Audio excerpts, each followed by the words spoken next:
A pure young woman enters a mansion where no one leaves unscathed. The owner of the house whispers in her ear, "Can you handle it all?" But he hides a secret involving her missing mother. If you love stories of love and romance, watch until the end. You won't regret it. Subscribe to this channel and leave a comment telling us where you're listening to this beautiful story from. Let's continue. If this story has interested you, don't forget to subscribe to our channel and tell us from which city you are watching us. We'll keep going. On the forgotten coast of Cornwall, where the cliffs seem to crumble over the sea in size of stone and salt, stands Blackwood Manor, an ancestral mansion that rests upon its own guilt, with walls that have absorbed secrets like blood on velvet. Inside, the rooms hold decades of silence, and the portraits in gilded frames seem to observe with absent eyes those who still have the privilege or the curse of breathing under that roof. Eleanor Meadows, 24 years old, arrives as one who wishes not to be noticed. The bus dropped her off on the dusty road that winds towards the mountains, and from there she walked the last 3 kilometers, carrying a worn leather suitcase that belonged to someone she never knew. Raised in silence by nuns in a convent near Canterbury, amidst prayers, invisible scars, and myths about sin and purity, she learned early on that the body is a temple, and that the soul, when touched in the wrong way, never truly heals. Even so, she accepted the job as an employee in that isolated mansion, recommended by a woman she never knew personally, but who sent her letters over the years. Letters signed by a certain Serena, who claimed to know the truth about the young woman's past and the mystery surrounding Alexander St. Clair, the owner of the manor. The wrought iron gate creaks when Eleanor pushes it with both hands. No one comes out to greet her, only the wind that sweeps dry leaves across the central courtyard, where a stone fountain stopped working years ago. The stagnant water reflects grey clouds that threaten a storm. Eleanor takes a deep breath and crosses the threshold. The first person she encounters is Mr. Jenkins, an elderly man whose face is furrowed with deep wrinkles like valleys, who observes her from the kitchen doorway with a mix of curiosity and suspicion. He wears an oil-stained apron, and his hands tremble slightly when he points towards the main staircase. "Your room is on the 2nd floor, at the end of the corridor. Make no noise after 9 at night. Mr. St. Clair tolerates no interruptions." Eleanor nods and ascends the wooden stairs that groan under her feet. The corridor is long and dark, barely illuminated by narrow windows that let in a faint greyish light. The walls are covered with portraits, men and women with stern gazes dressed in clothes from other eras. Eleanor feels that everyone is judging her as she walks. Her room is small but clean, a bed with a faded fabric canopy, an antique wardrobe, a window overlooking the cliffs and the turbulent sea. Eleanor places her suitcase on the bed and approaches the window. From there she can see the immensity of the Atlantic Ocean, the waves crashing against the rocks with ancestral fury, and beyond, on the horizon, the line where the sky merges with the water as if the world ended there. She thinks of Serena's letters. The last one said something that has kept her awake for weeks. When you enter that house, everything you believe about good and evil will be tested. The truth is in the basement. But he is the real labyrinth. Eleanor doesn't know who he is. She assumes it refers to Alexander St. Clair, the man she has heard so much about but has not yet seen. A man who, according to Serena's letters, holds secrets that could change her life forever. That afternoon, as Eleanor organizes her meager belongings, she hears footsteps in the corridor. They are firm, decisive steps of someone who knows every loose floorboard. Then a silence. Eleanor holds her breath and waits. The footsteps recede. Dinner is served in the main dining room, a huge hall with a mahogany table that could seat 20 people. Although that night only Eleanor, Mr. Jenkins, and a young woman named Gabrielle are present. Gabrielle has worked at the manor for 2 years and looks at Eleanor with a mix of compassion and warning. "Mr. St. Clair doesn't come down for dinner," Gabrielle whispers as she serves bean soup into chipped ceramic bowls. "He almost never does. He prefers to be alone in his study." Eleanor wants to ask more, but something in Gabrielle's expression indicates that it's better to remain silent. She eats quietly, listening to the wind rattling the shutters and the distant sound of the sea. That night, when everyone is asleep, Eleanor cannot fall asleep. She gets up and walks barefoot down the corridor, guided only by the moonlight entering through the windows. She descends the stairs carefully and reaches the library, a room she discovered during the day while exploring the house. The walls are covered with ancient books, volumes in English, French, and Latin on art, history, medicine, and codes she cannot decipher. She lights an oil lamp and begins to examine the books. Some have annotations in the margins, words in elegant masculine handwriting. Others are marked with silk ribbons pointing to specific pages. Eleanor feels she is violating something sacred, but she cannot stop herself. She needs answers. Suddenly, the lamplight flickers. Eleanor looks up and sees a shadow projected on the wall. Someone is behind her. The voice she hears is deep, controlled, with a hint of irony that makes her skin crawl. Are you looking for something in particular, or do you just like to snoop in other people's libraries? Eleanor turns slowly. Standing before her is Alexander St. Clair. He is the kind of man who draws the eye before he even enters a scene. 42 years old, heir to an empire that blends art, land, and family secrets. Tall, with an athletic but not excessive build, his face marked by a severity that contrasts with a silent elegance, as if he were a monarch exiled from his own soul. His black hair has a few grey streaks at the temples. His dark eyes seem to read every thought. He wears a white linen shirt, rolled up to the elbows, and dark trousers. There is something about his presence that disarms but also warns. Eleanor feels the air grow thick. She searches for words but cannot find them. Alexander approaches, his steps silent on the Persian rug covering the wooden floor. He stops a meter away, close enough for Eleanor to feel the warmth emanating from his body. I didn't mean to," Eleanor begins, but Alexander raises a hand and she falls silent. "Don't give me explanations. This house is full of ghosts and secrets. If you want to stay, you'll have to get used to it." Eleanor swallows. Alexander watches her with an intensity that makes her feel vulnerable, as if he could see beyond her skin, into the darkest corners of her soul. "Serena sent me," Eleanor says suddenly, not knowing why she reveals this so soon, but it is too late to retract. The words are already in the air, hanging like an accusation. Alexander's expression changes. For an instant, something crosses his face, something Eleanor cannot identify. Pain, fury, fear? Then his face hardens again, as if he had closed an inner door. "Serena is absent," Alexander says in a cold voice, "and you shouldn't mention her name in this house. But she wrote to me. She told me to come here, that you had answers about my past." Alexander takes a step back, as if Eleanor's words had struck him. He watches the flickering oil lamp, casting dancing shadows on the walls. Then, without looking at her, he says, "If Serena sent you, then you already know what you've gotten yourself into. This house does not forgive, and neither do I." With that, Alexander leaves the library, leaving Eleanor trembling, her heart beating so fast she feels it will burst. She sits on one of the leather chairs and breathes deeply, trying to calm the whirlwind of emotions that invades her. That night, when she finally returns to her room, she finds something on her pillow, a white envelope with no sender. She opens it with trembling hands and pulls out a note written in the same elegant handwriting she saw in the library books. The note reads, "Oh, Eleanor, if you are reading this, it means you have arrived. Be careful what you seek. Some truths destroy more than they heal. The basement holds secrets, but Alexander holds something more dangerous, his broken heart." Eleanor reads the note again and again until the letters blur. She doesn't know who wrote it, but she suspects it was Serena, or perhaps someone who knows the whole story. She hides the note under her pillow and turns off the lamp. Outside, the storm finally erupts. Lightning illuminates the sky like divine warnings, and thunder shakes the foundations of Blackwood Manor. Eleanor closes her eyes and wonders if she has made the biggest mistake of her life by coming here. But it is already too late to turn back. She is trapped in the labyrinth, and the labyrinth has the face of Alexander St. Clair. The following days at Blackwood Manor pass as if time were moving in slow motion. Eleanor dedicates herself to her tasks diligently, cleaning rooms that no one uses, dusting furniture covered with white sheets, picking withered flowers from the greenhouse at the back of the property. The greenhouse is her favorite place, a space of glass and rusted iron where plants grow wild, unchecked, as if no one had cared for them in years.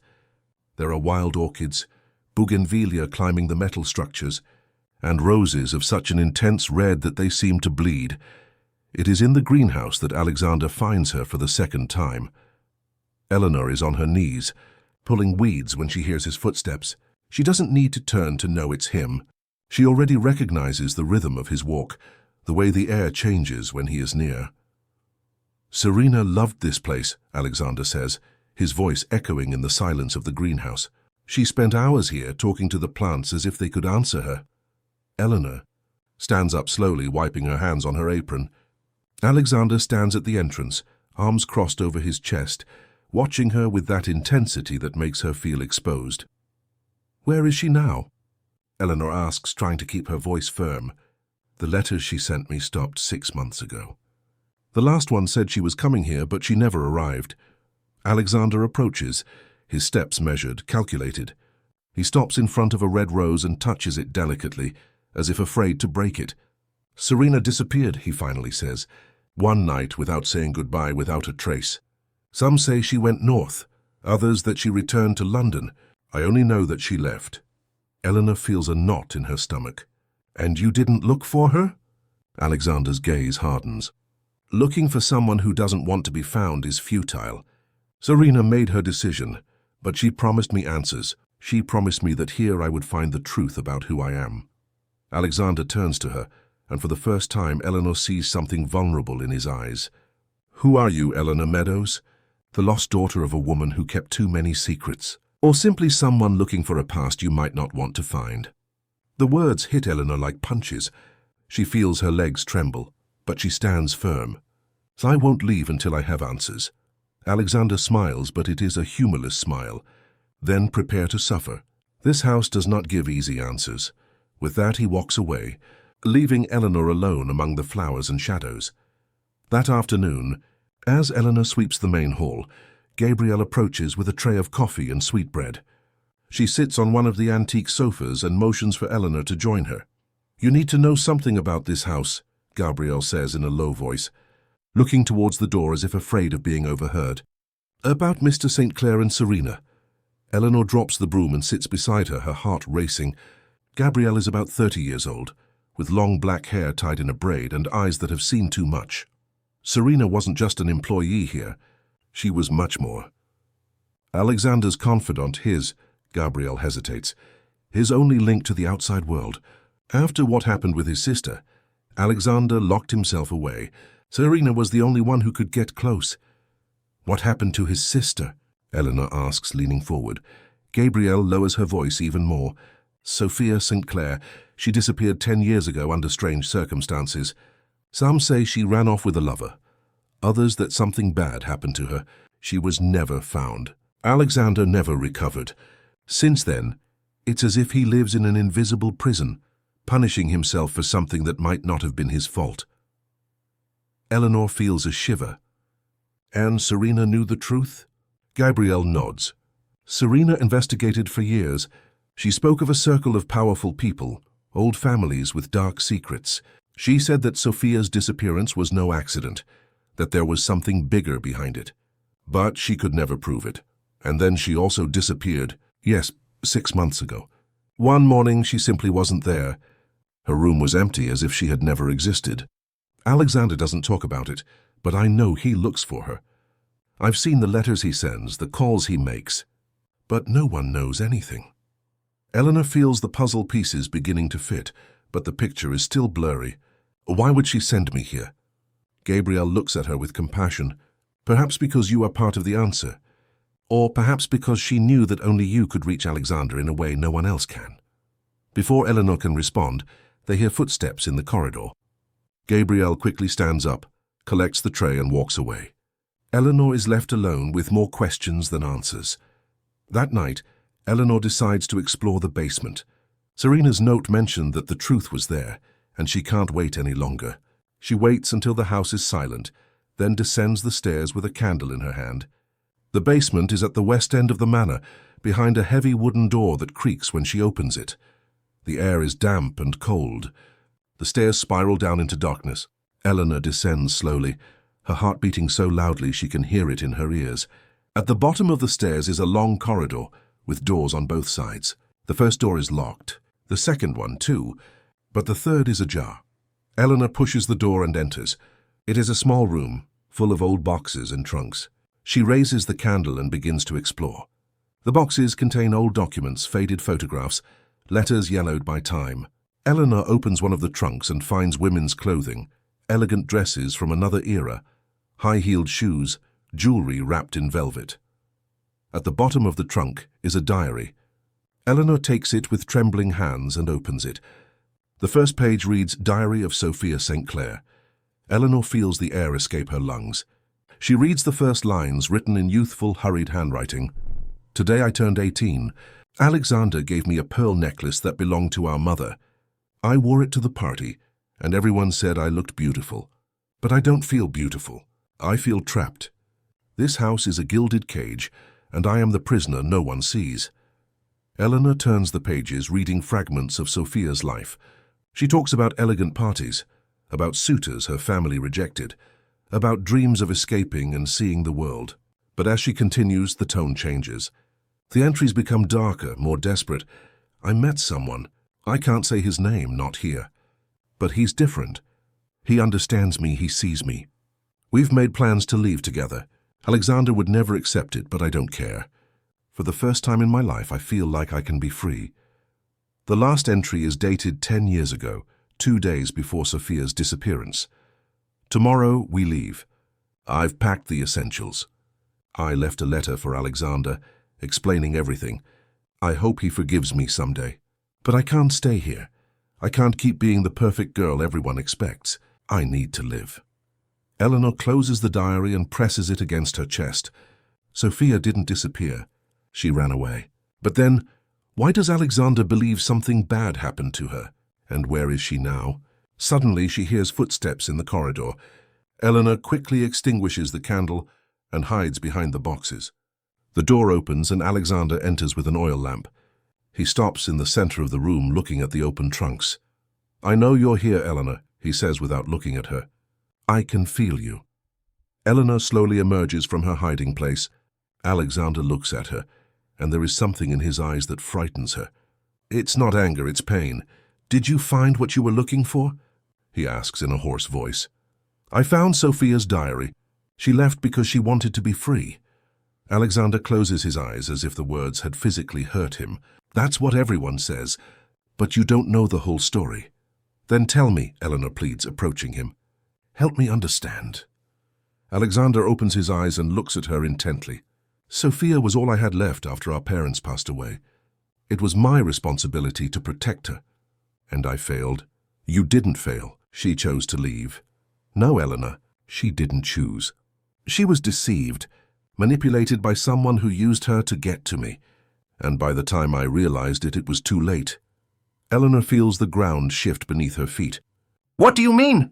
Alexander breathes deeply. There is a group of people, powerful families who have been at war with mine for generations. They want to destroy me, take everything from me. They used Sophia to hurt me. They convinced her that I was her enemy, that she had to escape. And when she did, they took her. They are holding her prisoner somewhere, and I haven't been able to find her. The words hit Eleanor like waves. And Serena? Serena was helping me look for her.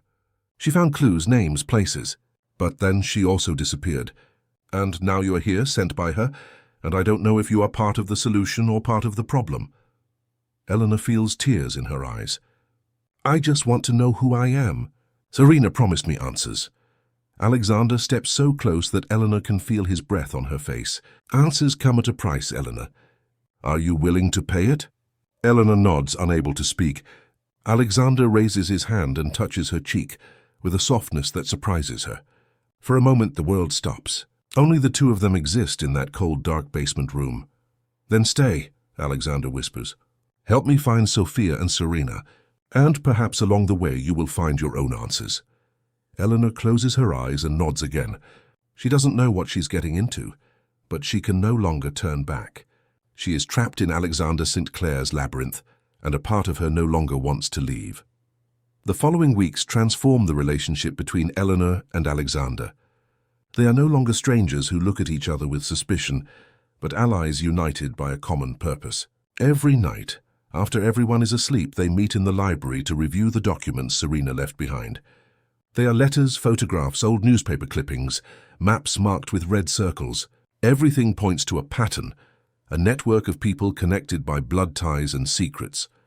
Eleanor learns that the powerful families Alexander spoke of are descendants of the Old English aristocracy, families who maintained their power through generations, through strategic alliances and land control. The St. Clairs were once part of that circle, but Alexander's grandfather broke with them decades ago, refusing to participate in their power games. Since then, the St. Clairs have been seen as traitors. One night, while examining an old map of Cornwall, Alexander points to a spot on the coast. This is where Serena found the last clue about Sophia, an abandoned property that belonged to the Davenport family. Serena went there 7 months ago. 2 weeks later, she disappeared. Eleanor looks at the map, trying to memorize the location. Do you think they took her too? It's possible. Or perhaps she discovered something so dangerous that she had to hide. What if we go there? Eleanor suggests. Maybe we'll find something Serena left. Alexander looks at her with a mix of admiration and concern. It's too dangerous. I'm not going to put you at risk. But Eleanor has already made a decision. I came here looking for answers, Alexander. I'm not going to stand idly by while you search alone. I'm coming with you. Something in Alexander's eyes softens. He nods slowly. We leave tomorrow at dawn. That night, Eleanor cannot sleep. She tosses and turns in her bed, thinking about everything she has discovered. She thinks of Sophia, of Serena, of the letters she received for years, always signed with love, but never explaining who Serena really was. A friend, a benefactor, or something more. She gets up and goes to the small desk where she keeps her belongings. She opens the drawer and takes out the necklace she has worn for as long as she can remember. It is a simple silver chain with an oval locket. Inside the locket is a blurry photograph of a young woman. Eleanor always assumed it was her mother, although she never knew for sure. The nuns in the convent only told her that she was left there as a baby, with the necklace as her only possession. She examines the locket under the moonlight. For the first time, she notices something strange. The edge of the locket seems thicker than normal. Carefully, she uses a needle to try to open it. After several attempts, the edge comes loose and reveals a secret compartment. Inside is a rolled-up paper, so small it barely fits between her fingers. Eleanor unrolls it with trembling hands. It is a note written in tiny but recognizable handwriting. Serena's handwriting. Eleanor, if you are reading this, it means you have found the locket. Forgive me for not telling you the truth sooner. I am your mother. I left you at the convent to protect you from those who wanted to use you to get to your father. Alexander St. Clair is your family, Eleanor. His sister Sophia was my best friend. When she disappeared, I swore I would find her. But in the process, I discovered that you are in the same danger. Please trust Alexander. He is the only one who can keep you safe. With eternal love, Serena. Eleanor drops the paper as if it burns. Her mind is a whirlwind of emotions. Serena is her mother. Alexander is family. Sophia was her mother's best friend. Everything is connected in a way she never imagined. Tears stream down her face. For years she wondered why she was abandoned, why her mother never returned for her. Now she knows it was to protect her, but that doesn't make the pain disappear. She dresses quickly and leaves her room. She needs airspace to think. She goes downstairs and out into the central courtyard. The night is cold and clear. The stars shine like diamonds scattered on black velvet. She sits on the edge of the dry fountain and sobs, letting all the accumulated pain of years finally pour out. She doesn't know how long she stays like that. When she looks up, Alexander is in front of her. He looks different without the formal shirt he always wears, just a white t-shirt and trousers. His hair is disheveled as if he had just woken up. I heard you crying, he says softly. What happened? Eleanor shows him the paper. Alexander reads it under the moonlight.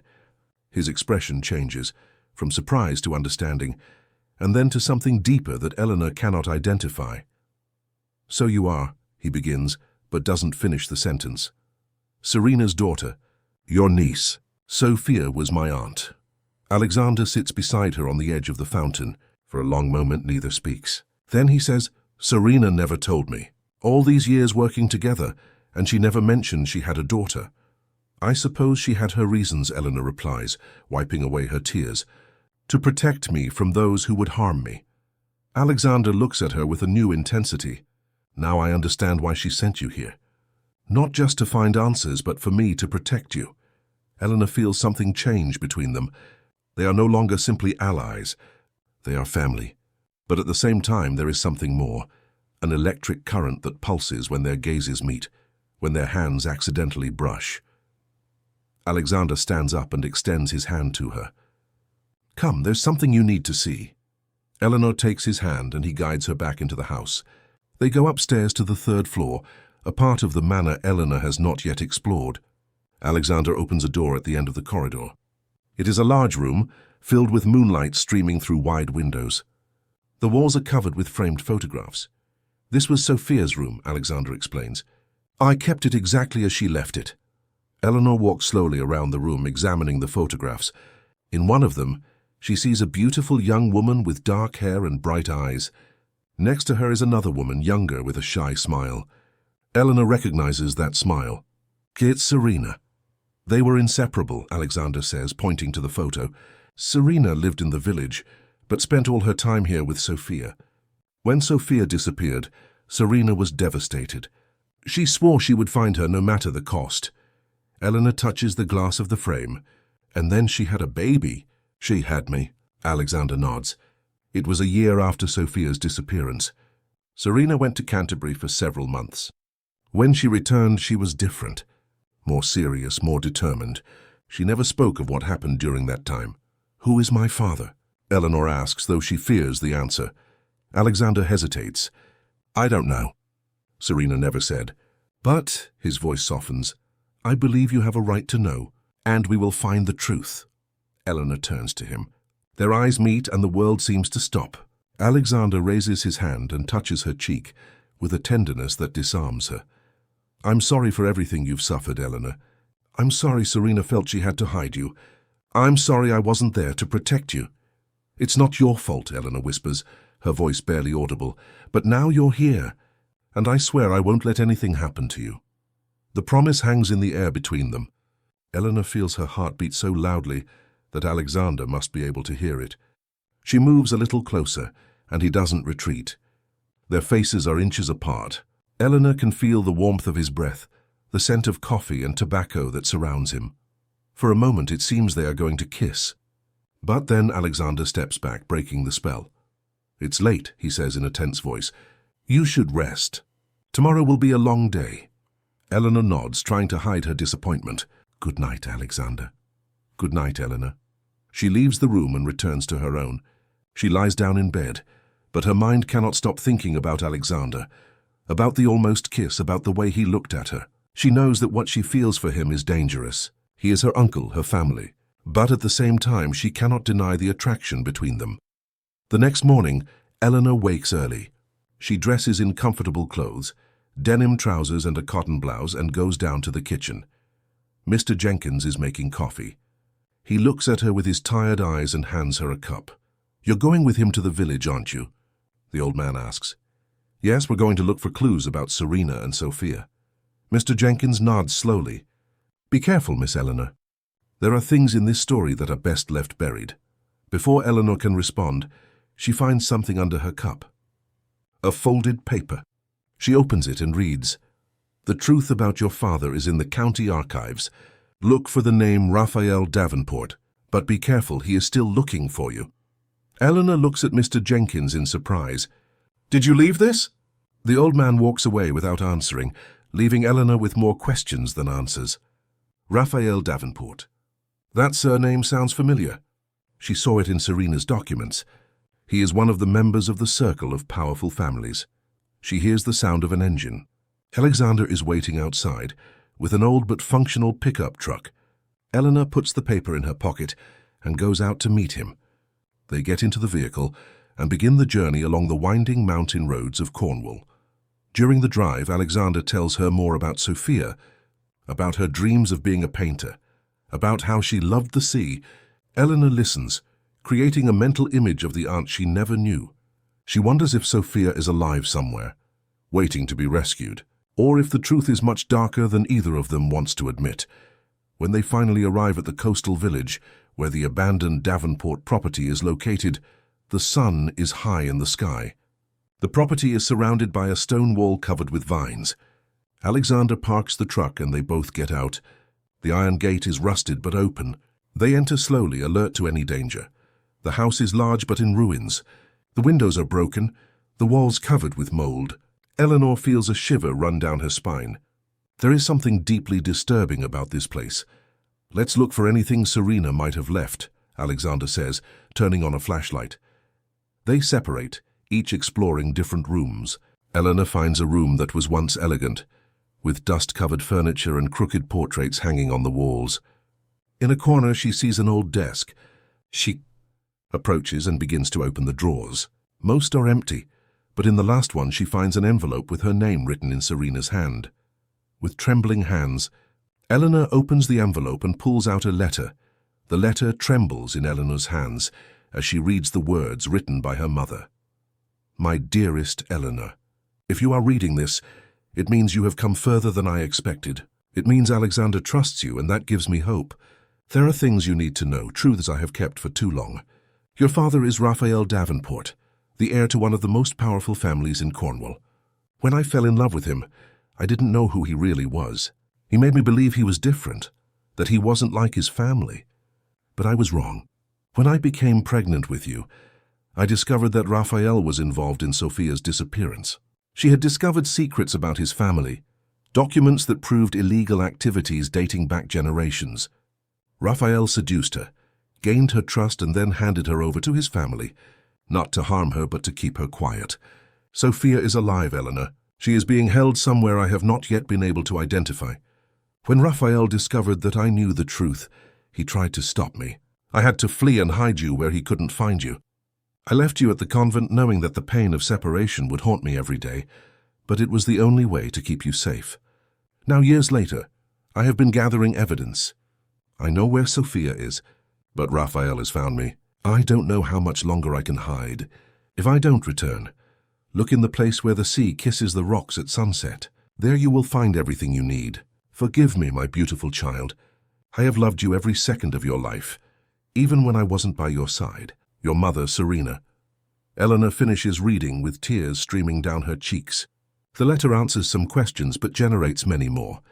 Raphael Davenport is her father, a man who is willing to keep Sophia prisoner to protect his family's secrets. And her mother, Serena, is in danger, perhaps already captured. Eleanor, Alexander's voice pulls her from her thoughts. He is at the entrance of the room, covered in dust. "Did you find anything?" She hands him the letter. Alexander reads it, and his face hardens with each line. When he finishes, he crumples the paper in his fist. "Raphael Davenport," he says, his voice full of contained fury. "I should have known. He was always too interested in our family, too friendly when everyone else turned their backs on us." "You know him?" Eleanor asks, wiping away her tears. "I met him years ago at one of those obligatory social gatherings between families. He was charming, polite, the type of man who knows exactly what to say to gain people's trust. Sophia mentioned him a few times in her diaries. She said he was the only one who understood her." Eleanor feels nauseous. "My father betrayed her. He used your sister to protect his family." Alexander approaches and takes Eleanor's hands in his. "It's not your fault. You didn't choose your father. And I won't let him hurt you. But if Sophia is alive, we have to find her. And we have to find my mother." "We will," Alexander promises, squeezing her hands. "We're going to dismantle the entire Davenport operation if necessary. But first we need to understand what 'where the sea kisses the rocks at sunset' means." Eleanor thinks for a moment. "When I arrived at Blackwood Manor, I saw a place like that. From my window. There's a point on the cliffs where the rocks form an arch, and at sunset the sun sets right in the center." Alexander nods. "I know that place. There's a cave down there, accessible only when the tide is low. Sophia and I used to play there when we were children." "Then we have to go," Eleanor says with determination. "We'll return to the manor and wait for the tide to go out. It will be safer to search at dusk when no one can see us." They leave the abandoned house and return to the truck. During the drive back, neither speaks much. Eleanor looks out the window, watching the landscape change from mountainous green to rocky coast. She thinks of her mother, of Sophia, of everything she has lost unknowingly. When they finally arrive at Blackwood Manor, the sun is beginning to set. Alexander parks the truck, and they both enter the house.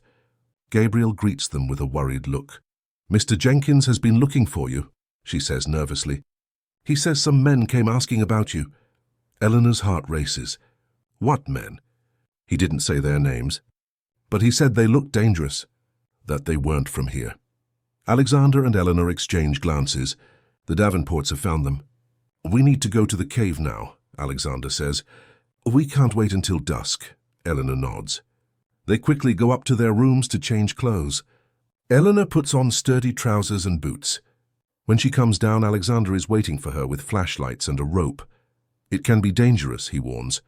If at any point you want to go back, just tell me. I'm not going back, Eleanor replies firmly. We're going to finish this. They leave the house through the back door and walk towards the cliffs. The wind is strong, carrying the salty scent of the sea. Eleanor can see the waves crashing against the rocks below, creating a constant roar that echoes in the cliffs. Alexander guides her along a narrow path that descends the side of the cliff. It is dangerous. The rocks are wet and slippery. Eleanor concentrates on each step, following Alexander closely.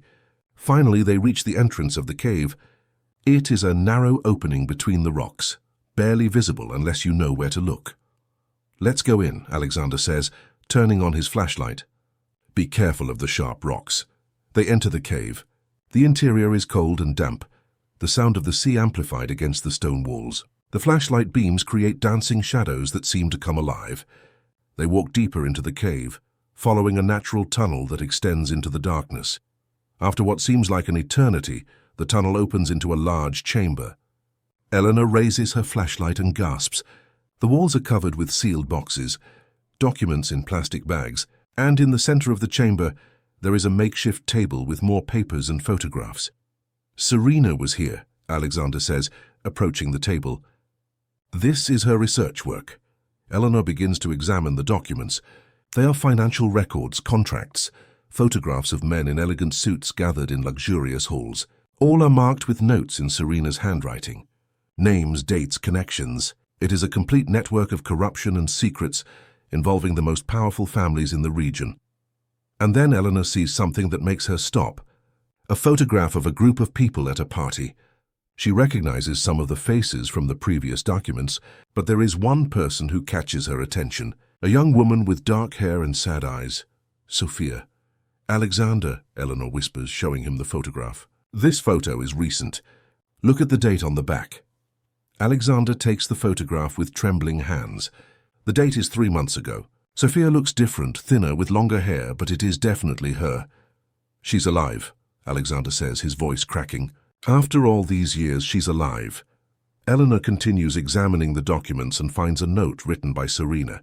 Sophia is being held at the Davenport estate, on the outskirts of the city. She is under constant surveillance. Raphael visits her regularly. It is unclear if she is there of her own free will or if she is being coerced. I need more information before acting. We have to go get her, Eleanor says urgently. We can't leave her there for another minute. But Alexander shakes his head. We can't just storm the Davenport property.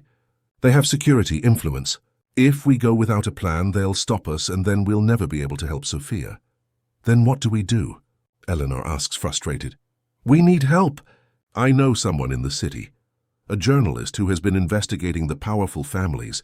If we show him this evidence, he can publish a story that exposes everything.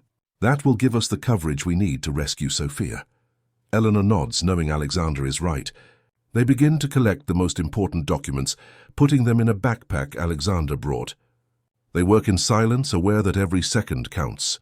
Suddenly they hear voices outside the cave. Eleanor and Alexander look at each other, alarmed. The voices are getting closer. Hide, Alexander whispers, pushing Eleanor behind a large rock formation. He turns off his flashlight and hides on the other side of the chamber. 2 men enter the cave with powerful flashlights. Eleanor can see their silhouettes but not their faces. They speak in low voices, but the echo of the cave makes their words audible. Raphael said there might be documents here. We need to find them before they do. We've already checked almost the entire cave. There's nothing. Then let's search this chamber. The men approach, their flashlights sweeping the room. Eleanor holds her breath, pressing herself against the cold rock. Her heart beats so loudly she fears they can hear it. One of the men approaches dangerously close to her hiding place. Eleanor closes her eyes, praying they don't find her. But then she hears a loud noise from the other side of the chamber. Alexander has thrown a stone to distract the men. What was that? One of the men asks, turning towards the sound. Let's check. The two men move away from Eleanor, heading towards where Alexander is hiding. Eleanor knows she has to do something. She cannot let them capture Alexander. She looks around for something. Anything she can use as a weapon or distraction. She sees a pile of loose rocks near the entrance of the tunnel. Carefully, she emerges from her hiding place and stealthily moves towards the rocks. The men are focused on finding the source of the noise, their backs to Eleanor. With all her strength, Eleanor pushes the pile of rocks. They fall with a crash that echoes throughout the cave. The men turn in surprise, and at that moment Alexander takes advantage of the distraction to run towards Eleanor. "Run!"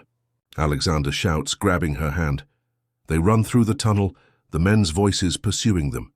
Alexander's flashlight illuminates the path ahead of them, but it is difficult to run in the dark, dodging rocks and puddles of water. Eleanor feels her lungs burning, but she doesn't stop. Finally, they see daylight at the end of the tunnel. They emerge from the cave just as the tide begins to rise. The waves hit their legs, soaking them. Alexander helps Eleanor climb the cliff path, constantly looking back to see if the men are following them. When they finally reach the top of the cliff, both collapse on the ground, panting. Eleanor looks down and sees the two men emerging from the cave, but the tide is already too high for them to climb safely. They are trapped below until the water recedes. "We made it," Eleanor says between breaths. "We have the documents." Alexander looks at her, and for the first time in weeks he smiles. A genuine smile that lights up his face and makes Eleanor forget for a moment all the danger they face. "You're incredible," Alexander says, touching her cheek. "I don't know what I would have done without you." Eleanor feels her heart stop. The way Alexander looks at her with admiration and something deeper makes her feel vulnerable and powerful at the same time. "Alexander," she whispers, but before she can say more, he kisses her. It is a desperate kiss, full of all the tension and desire they have been holding back. Eleanor responds, letting herself be carried away by the sensation, forgetting for a moment that they are family, that this is wrong, that everything is complicated.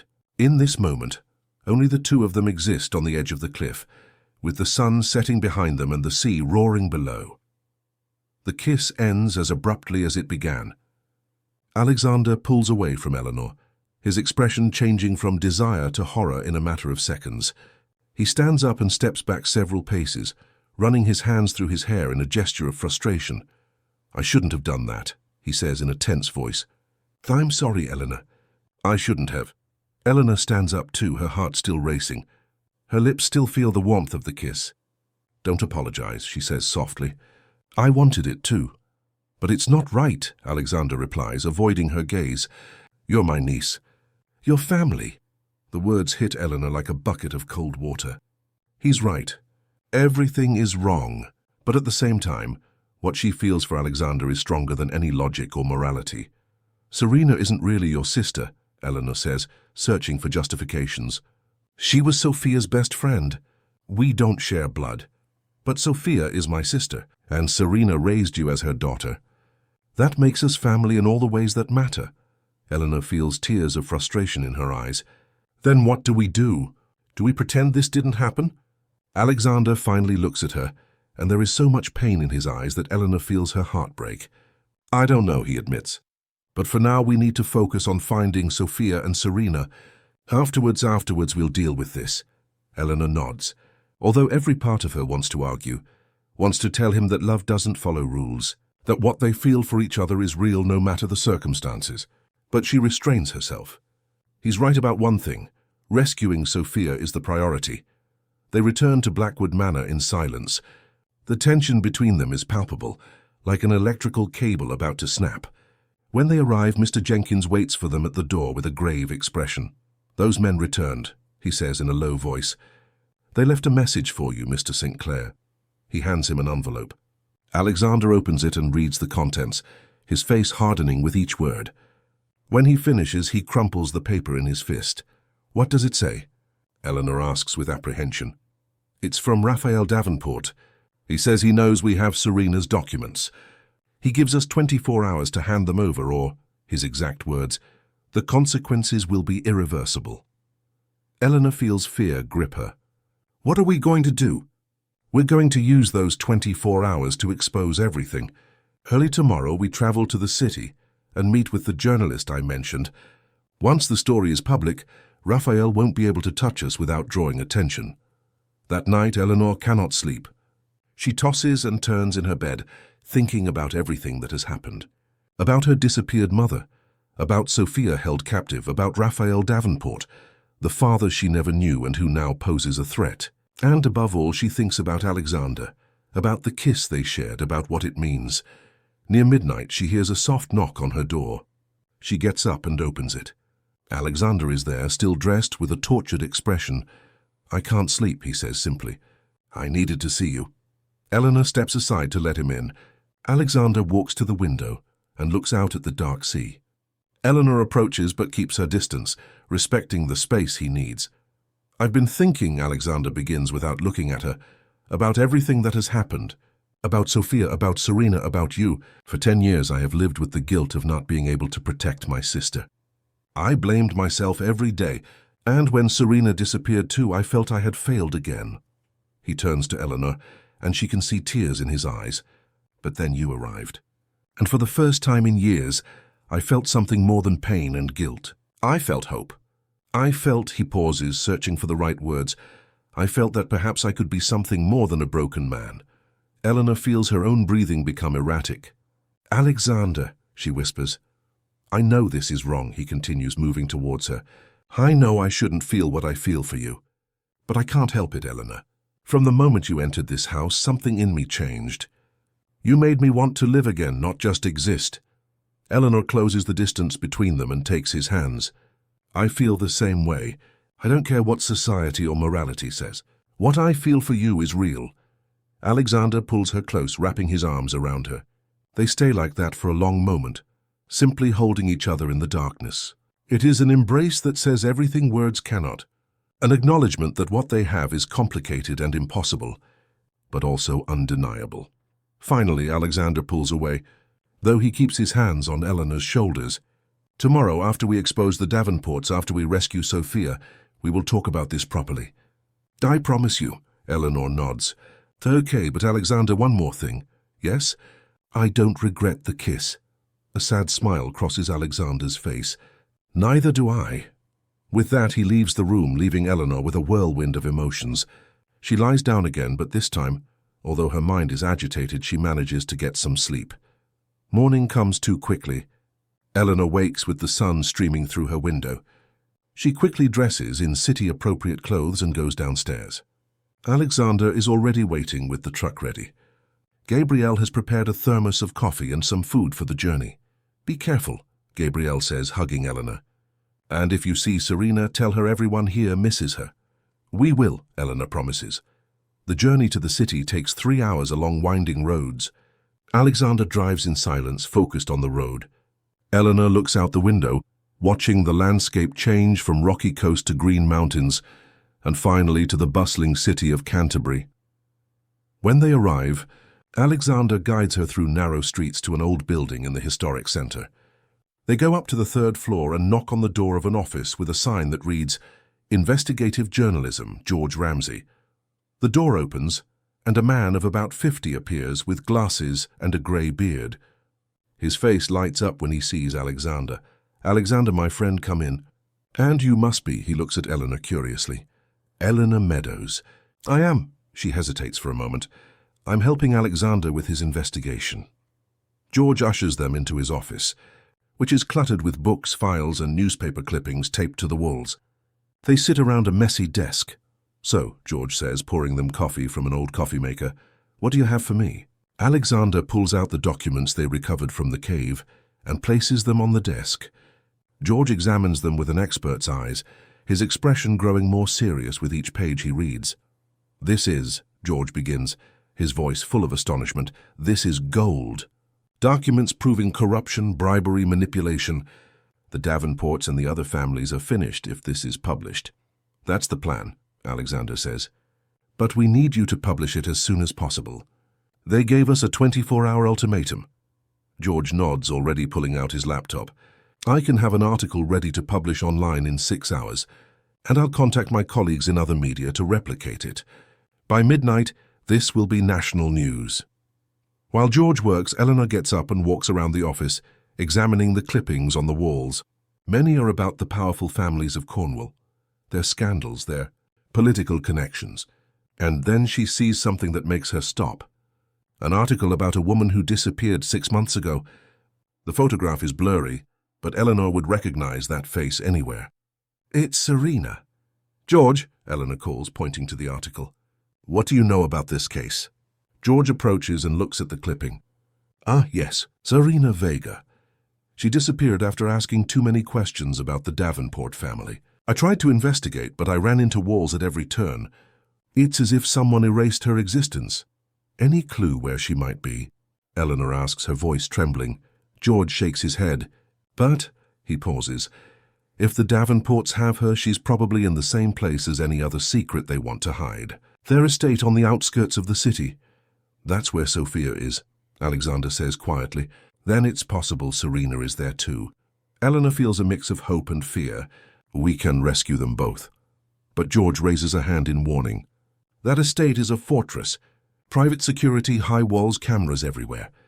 You can't just walk in. What if someone invites them? Alexander asks suddenly, an idea forming in his mind.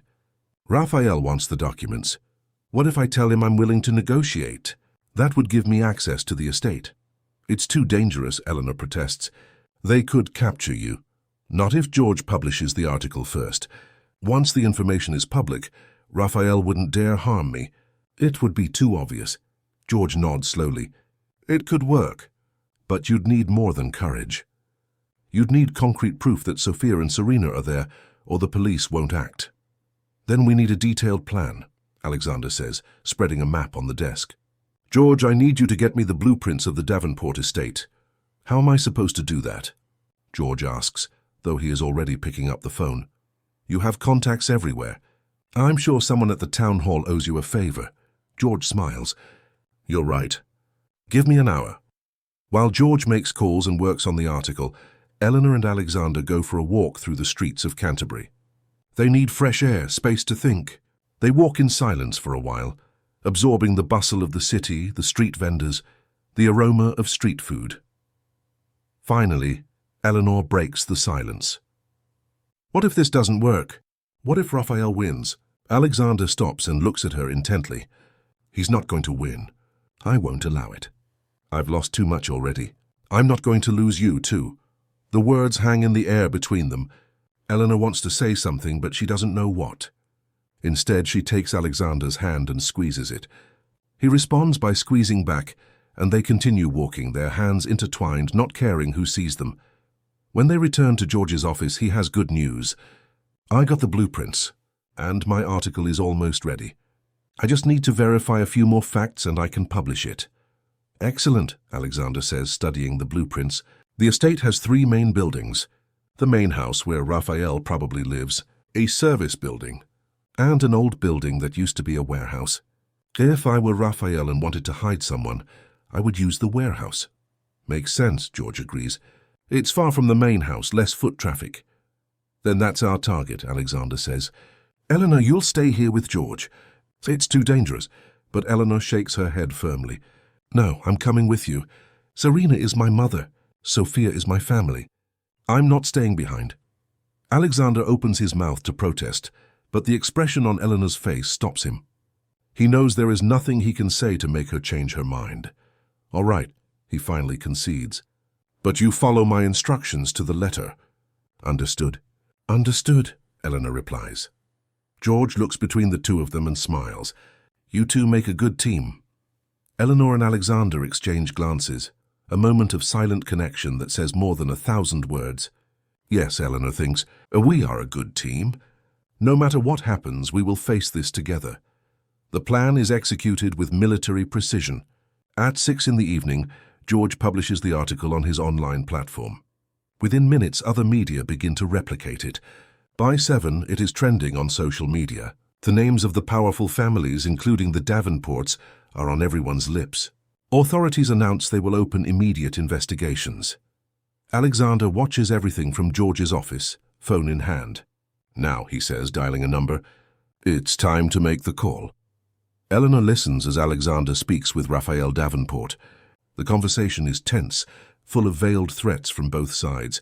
Finally, Alexander gets what he wants, a meeting at the estate for this very night. "I agree to meet with you," Alexander says into the phone, his voice cold as ice. "But let it be clear, Raphael. If anything happens to me, there are copies of those documents in the hands of more journalists. You have nothing to gain by harming me." He hangs up and looks at Eleanor. "It's done. We meet him at 10 tonight." Eleanor feels butterflies in her stomach, a mix of fear and anticipation. "Do you think he'll fall for the trap?" He has no other option. With the article already public, he needs to do damage control. He'll want to know what else we have, what else we know. George approaches with 2 small devices. "Take these. They are GPS trackers. I'll put them in tracking mode.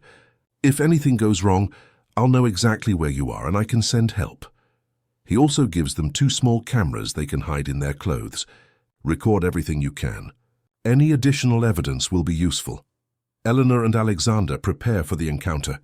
Eleanor dresses in dark, practical clothing for moving around. Alexander does the same. Before they leave, George stops them. "Be very careful," he says seriously. "Raphael Davenport is a desperate man, and desperate men are dangerous." "I know," Alexander replies. "That's why we're not going alone." "What do you mean?" Eleanor asks in surprise. Alexander smiles mysteriously. "I have some friends who also have an interest in seeing the Davenports fall. We'll meet them on the way."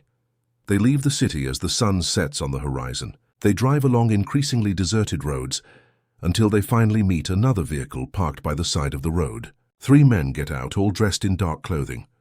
"Alexander," one of them greets with a hug. "Glad to see you, though I wish it were under better circumstances." "Likewise, Michael."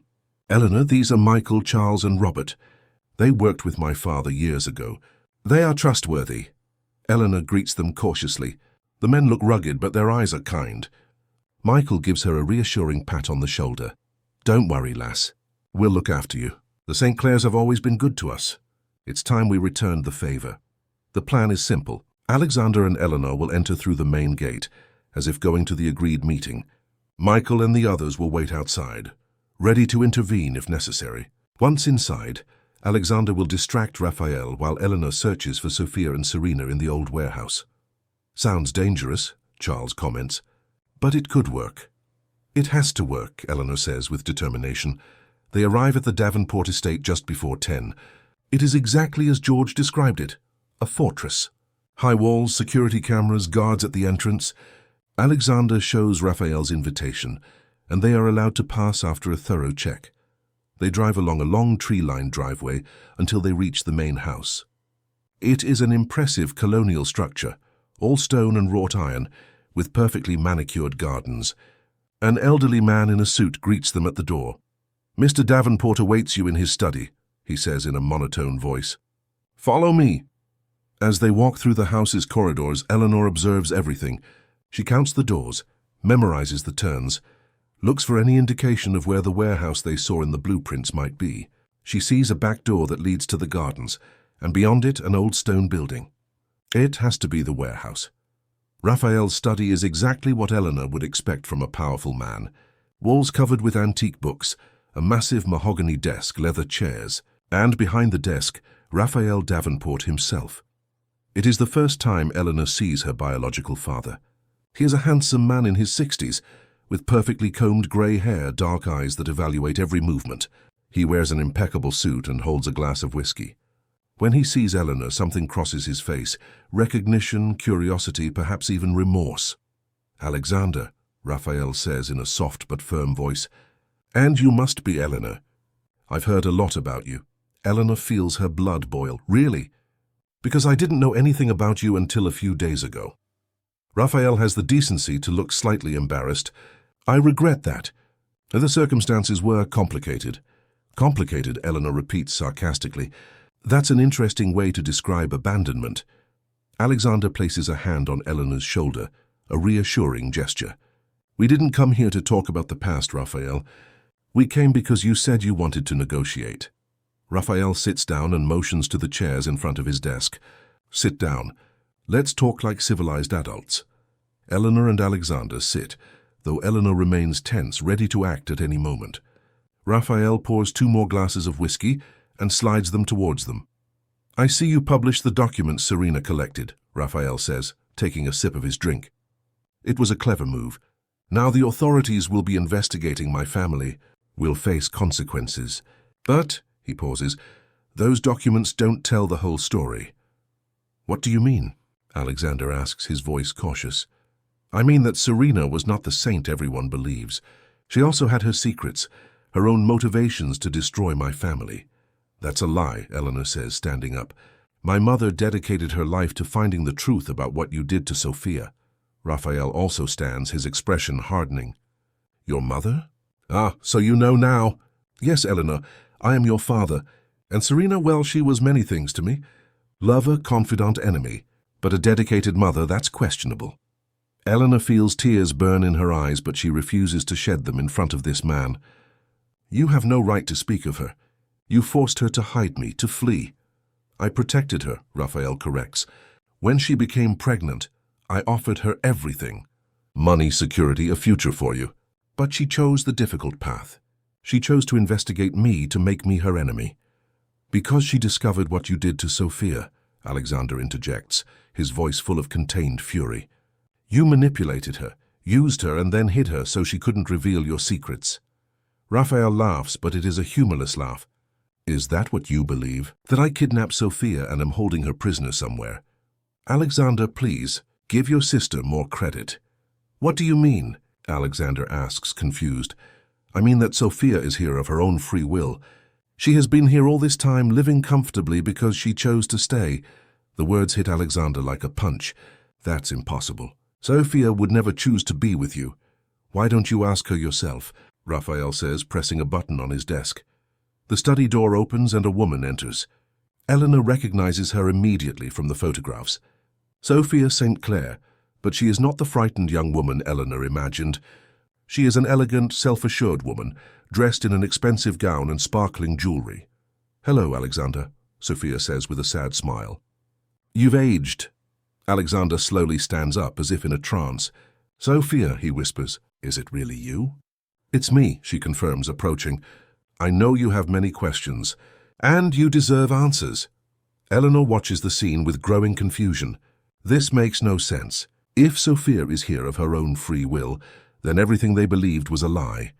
Sophia turns to Eleanor and her expression softens. "And you must be Eleanor, Serena's daughter. You look a lot like her." "Where is my mother?" Eleanor asks, her voice trembling. "What did you do to her?" Sophia looks at Raphael, who nods. "Eleanor, your mother is fine. She's here on this property. But she's not a prisoner. She pauses, resting." "I don't understand," Eleanor says, feeling the ground shift beneath her feet. Sophia sighs. "Let me explain. 10 years ago, when I left Blackwood Manor, it wasn't because Raphael kidnapped me. I left because I fell in love with him. I knew Alexander would never approve, that he would try to stop me. So I pretended to be a victim, left clues that suggested something bad had happened to me." "No," Alexander says, shaking his head. "You can't be saying this. All this time I was looking for you." "I know," Sophia says, tears in her eyes. "And I'm sorry, brother. I'm sorry I made you suffer. But I had to be free. I had to live my own life, not the one you or our family planned for me." "And Serena?" Eleanor asks, desperate to understand. "Why did she disappear?" "Serena discovered the truth," Raphael explains. "She discovered that Sophia was here with me, happy. But she also discovered something else. She discovered that she was sick. Very sick." Eleanor feels her heart stop. "What?" Sophia gently takes Eleanor's hand. "Your mother has a neurological condition. She's losing her memory, her ability to care for herself. When she found out 6 months ago, she came to us. She asked us to take care of her, to keep her safe until," she pauses, "until the end came." "No," Eleanor whispers, tears finally streaming down her cheeks. "It can't be true." "I'm sorry, Eleanor," Sophia says sincerely. "Serena didn't want you to know. She didn't want you to remember her like this. That's why she sent you to Blackwood Manor, so Alexander would protect you, so you would have a family." Eleanor collapses into the chair, overwhelmed by the revelation.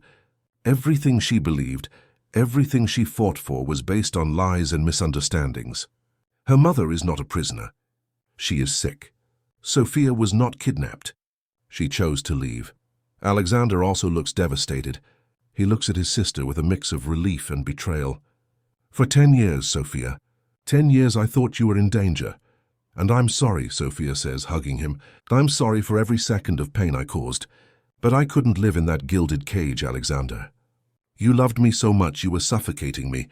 Alexander hugs her back, sobbing. The barriers he built for years finally crumble. Eleanor looks at Raphael, her father. Can I see her? Can I see Serena? Raphael nods. Of course. Come, I'll take you to her. Raphael guides Eleanor through the back gardens, followed by Alexander and Sophia. The night is clear, the full moon illuminating the stone path that leads to the old building. Eleanor feels each step is more difficult than the last. She is not ready to see her mother like this, sick, vulnerable. But at the same time, she needs to see her. She needs to understand. They enter the building, which turns out not to be a warehouse, but a beautifully restored guest house. The interior is warm and inviting, with soft furnishings and dim light. A nurse greets them at the entrance and nods towards Raphael. She's awake, the nurse says with a kind smile. She's been waiting for you, Miss Eleanor. Raphael points to a door at the end of the hallway. Take all the time you need. We'll be out here. Eleanor walks towards the door, her heart beating so fast she feels it will explode. She knocks softly and hears a faint voice say, "Come in." She opens the door and enters. The room is spacious, with large windows that let in moonlight. In a four-poster bed, sitting up with pillows behind her, is Serena. Eleanor recognizes her immediately, though she is thinner, paler than in the photographs. Her hair, once glossy black, now has streaks of grey. But her eyes, those warm brown eyes, are exactly as Eleanor imagined them. "Eleanor," Serena says, and her voice breaks. "My beautiful child, you're finally here." Eleanor approaches slowly, tears blurring her vision. "Mum," she whispers, the word feeling strange and perfect at the same time. Serena extends her arms and Eleanor runs to her, falling to her knees by the bed and hugging her mother for the first time in her adult life. Both cry, years of separation and pain flowing in that embrace. "I'm sorry," Serena sobs, stroking Eleanor's hair. "I'm sorry I left you. I'm sorry I wasn't there to watch you grow up." "Shh," Eleanor says, holding her mother tightly. "You're here now. That's what matters." They stay like that for a long time, simply holding each other, reclaiming the lost years in stolen moments. Finally, Serena pulls away and takes Eleanor's face in her hands, studying every detail. "You're more beautiful than I imagined," she says with a smile full of love and sadness. "You look like me, but you have your father's eyes." Eleanor grimaces. "I'm not sure that's a good thing." Serena laughs softly, though the laughter turns into a cough. Eleanor reaches for a glass of water from the nightstand and waits while Serena drinks. "Raphael is not a bad man," Serena finally says. "He's complicated, yes. He did questionable things. But he also loved me in his own way. And he loves you even though he never knew you." "Then why did you let me believe he was a monster?" Eleanor asks, unable to contain her confusion and pain. "Why all the stories about dark secrets and danger?" Serena sighs and leans back against the pillows, as if the weight of the conversation exhausted her. "Because when I found out I was pregnant, I also discovered other things. Things about Raphael's family, their involvement in shady dealings. It wasn't a lie, Eleanor. The Davenports and the other families have done terrible things to maintain their power. But Raphael, he was trying to change things from within. He was gathering evidence against his own family, trying to clear his name." "Then why didn't you tell me?" Because I wasn't sure who to trust. And then when Sophia disappeared, I panicked. I thought it was my fault because of my relationship with Raphael. I thought his family had taken her to punish us. So I hid you, protected you in the only way I knew how. But then you discovered the truth. You found out Sophia was fine." "Yes, about 2 years ago. Sophia contacted me, explained everything. She asked for my forgiveness for the pain she caused. And she asked me to forgive Raphael, too." "And you did?" Serena nods. "I tried. I spent the last 2 years trying to reconcile everything, trying to put the pieces of my life back together. But then 6 months ago I started forgetting things. Small things at first, names, dates, then bigger things. I went to see doctors, and they told me the truth. My mind is deteriorating. In a few years, maybe months, I won't remember anything. Not even you." The words hit Eleanor like knives. She clings to her mother's hand. No, there has to be something they can do. Treatments, medicines. Serena shakes her head sadly. I've tried everything. It's progressive, irreversible. That's why I sent you to Blackwood Manor. I wanted you to meet Alexander, to have family. I couldn't bear the thought of you being alone she pauses, when I'm no longer here. Eleanor lies down beside her mother in the bed, resting her head on her shoulder like a small child. Serena hugs her, stroking her hair with trembling fingers. Tell me about yourself, Serena says. Tell me everything I missed. And Eleanor does. She tells her about her childhood in the convent, about the nuns who raised her with love but also with strict discipline. She tells her about her dreams of finding her family, of understanding where she came from. She tells her about arriving at Blackwood Manor, about Alexander and the instant connection she felt with him. When she mentions Alexander, Serena smiles. He's a good man. Broken, yes, but with a huge heart. He'll protect you, I know. Mom, there's something I need to tell you. Eleanor pauses, unsure. About Alexander. I feel something for him. Something more than just family connection. Serena remains still for a moment, then gently lifts Eleanor's chin so their eyes meet. Do you love him? Eleanor nods, tears returning. Yes, I know it's wrong. I know society would see it as inappropriate. But I can't help what I feel. To Eleanor's surprise, Serena smiles. My dear child, love doesn't follow society's rules, and technically you don't share blood. I'm not Alexander's sister, just his sister's friend. You aren't really uncle and niece, but you're my mother. That makes Sophia like my aunt, and Alexander her brother. Those are labels, Eleanor. What matters is what you feel.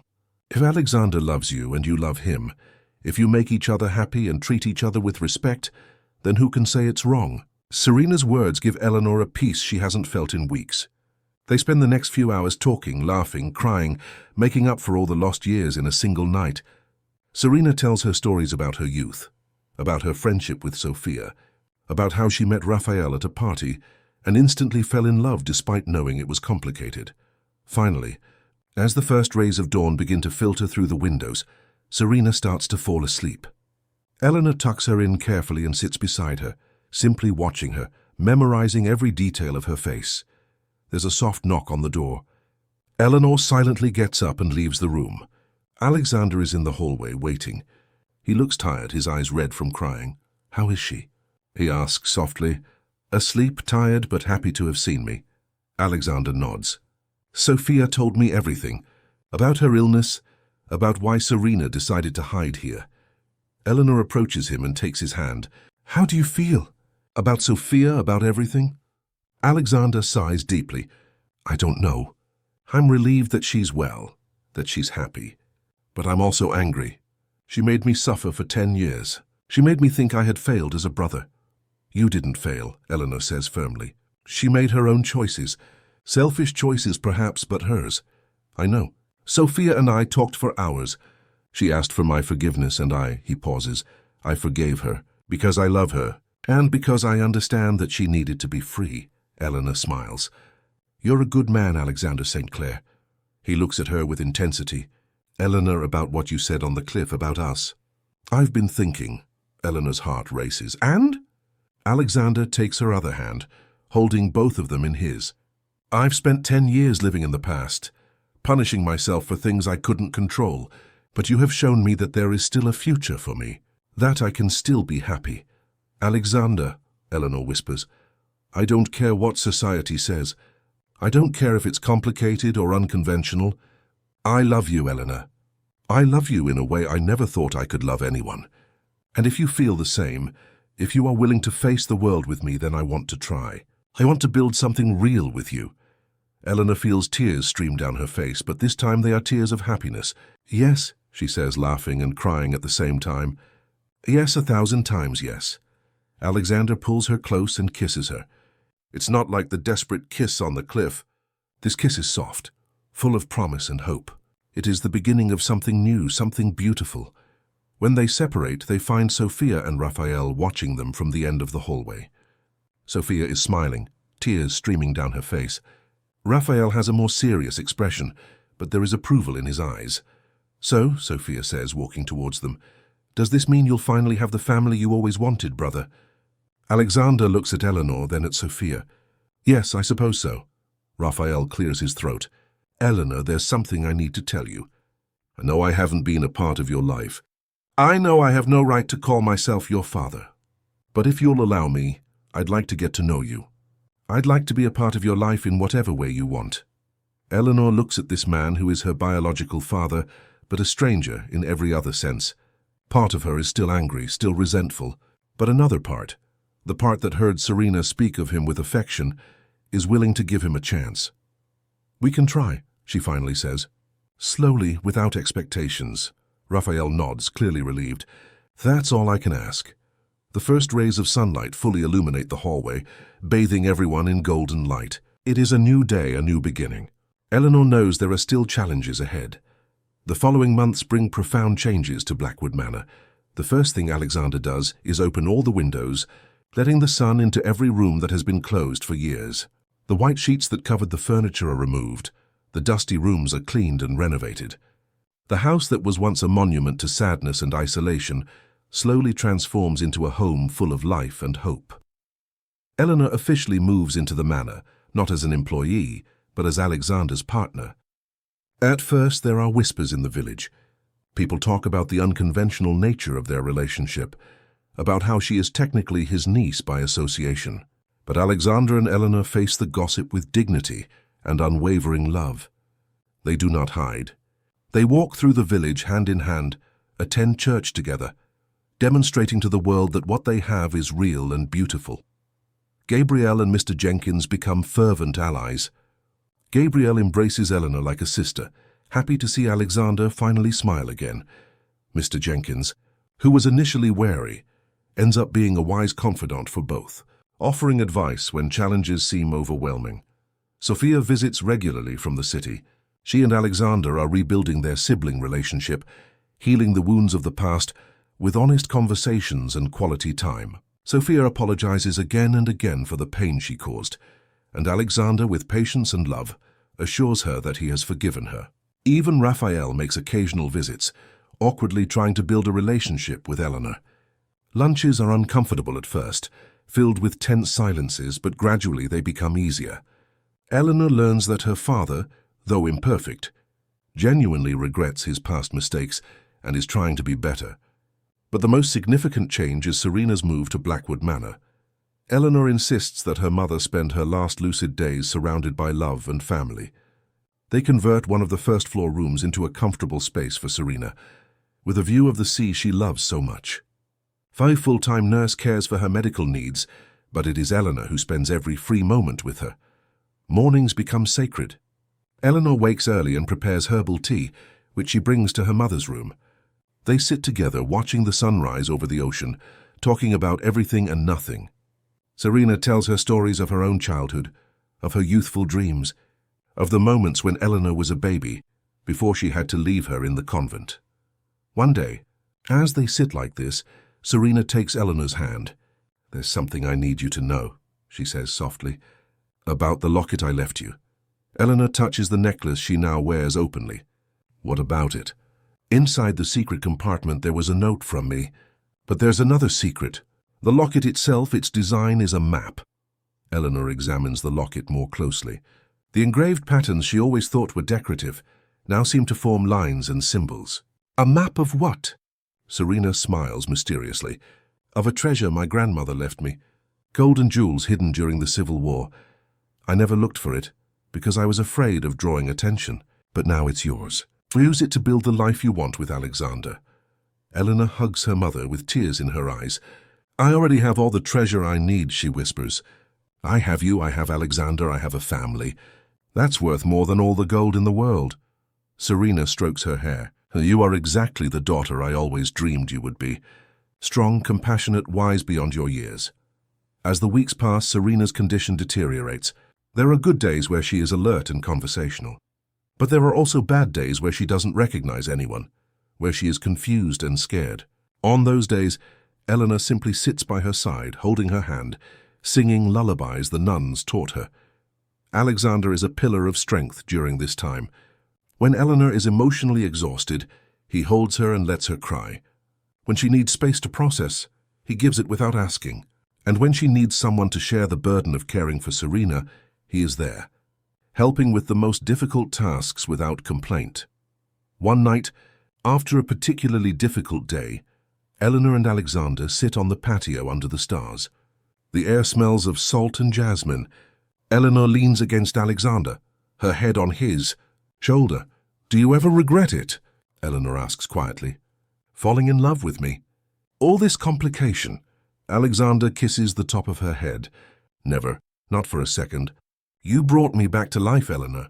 You showed me that there was still beauty in the world, that there were still reasons to hope and dream." "I feel the same," Eleanor whispers. "You came into my life when I needed it most. You gave me a family, a purpose, love." Alexander moves to look at her directly. "Eleanor Meadows, I know the timing isn't perfect. I know we're in the midst of difficult circumstances. But I don't want to wait any longer. Will you marry me? Will you be my wife?" Eleanor feels her heart stop, and then begin to beat wildly. Tears of happiness stream down her cheeks. "Yes," she says, laughing and crying at the same time. "Yes, 1,000 times yes." Alexander kisses her deeply, a kiss that seals their commitment and their future together. When they separate, he pulls a small velvet box from his pocket. Inside is an antique ring, a gold band with a sapphire surrounded by small diamonds. "This ring belonged to my mother," Alexander explains as he slides it onto Eleanor's finger. "She gave it to me before she passed away, and made me promise that I would only give it to someone I loved with all my heart. You are that person, Eleanor." Eleanor looks at the ring through her tears. "It's perfect. Everything is perfect." They decide to wait for the wedding until later, until Serena is no longer suffering. They want it to be a complete celebration, not clouded by impending sadness. But they share the news with Serena on one of her good days. Her face lights up with pure joy. "My child is getting married," she says in an excited voice. "I will live to see that day, I promise." And she keeps that promise. 2 months later, on a sunny spring day, Eleanor and Alexander are married in the small village chapel. It is an intimate ceremony, with only close family and friends. Sophia is Eleanor's maid of honor, holding her hand as they walk down the aisle. Raphael is there, sitting quietly but with visible pride in his eyes. Gabrielle and Mr. Jenkins cry tears of happiness. And in the front row, in a wheelchair carefully decorated with flowers, is Serena. She is thin and frail, but her smile is radiant. As Eleanor walks past her on the way to the altar, Serena takes her hand and whispers, "I love you, my beautiful child." Eleanor stops, kneels, and kisses her mother's forehead. "I love you, Mum. Thank you for giving me life, for protecting me, for always loving me." The ceremony is beautiful in its simplicity. When the priest asks if anyone has objections, there is a moment of tense silence, but no one speaks. The community that once whispered and judged has now seen the genuine love between Eleanor and Alexander and respects it. When they finally kiss as husband and wife, everyone applauds. It is a moment of pure joy, of triumph over adversity, of love conquering all obstacles. The reception is in the gardens of Blackwood Manor, transformed into a paradise of flowers and lights. There is music, dancing, laughter. Sarita is there for as long as she can bear before the nurse takes her back to her room. But Eleanor visits her several times during the night, sharing every special moment with her. 3 weeks later, on a quiet morning as Eleanor reads poetry to her, Serena closes her eyes and stops breathing. It is peaceful, without pain. Eleanor holds her hand and cries, but also feels gratitude. Gratitude for the months they had together, for the conversations and memories, for finally knowing her mother. The burial is in the village cemetery, on a hill overlooking the sea. They place fresh flowers every day, Eleanor and Alexander together, honoring the woman who brought them together. Months turn into years. Eleanor and Alexander build a beautiful life together. They completely renovate Blackwood Manor, turning it into a retreat for artists and writers who need space to create. Sophia comes regularly with Raphael, and family dinners become a weekly tradition. Eleanor finally investigates the locket map and finds her great-grandmother's treasure. They use the money to establish a foundation in Serena's name, helping young women who were abandoned or who faced difficult circumstances, giving them education and opportunities. And one spring, 3 years after the wedding, Eleanor gives Alexander the most wonderful news of all. They are expecting a baby. When she shares the news, Alexander cries with pure happiness. They go together to the cemetery and tell Serena, placing fresh flowers on her grave. "You're going to be a grandmother," Eleanor whispers, touching the tombstone. "And I'm going to tell our child everything about you, about your bravery, your love, your sacrifice." As the sun sets over the Atlantic Ocean, painting the sky in shades of gold and rose, Eleanor and Alexander embrace. They have overcome the darkness, faced their demons, fought for their love. And now finally they are living the life they always deserved. A life full of love, family, and infinite hope. Blackwood Manor is no longer a place of secrets and sadness. It is a home. It is where love conquered fear, where truth triumphed over lies, where two broken souls found healing in each other's arms.